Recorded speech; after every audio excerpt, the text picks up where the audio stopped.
Hello friends, এখন বাজে ভোর 5টা। তো আমি উঠে পড়েছি সকাল সকাল মেয়েদের স্কুলের টিফিন করার জন্য। তো আমি আজকে বানিয়ে নিচ্ছি গিয়ে সুজি দিয়ে এই আইটেমটা। সুজি আর টক দই খানিকক্ষণ মিশিয়ে রেখে দিয়েছিলাম 15 মিনিটের মতন রেস্টে।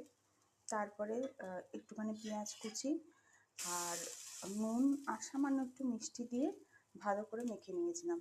আর একটু জল দিতে হয়েছিল, তা নাহলে জিনিসটা ব্যাটারটা এরকম হচ্ছিল না। ব্যাটারটা ঠিক এই এই ধরনের হবে।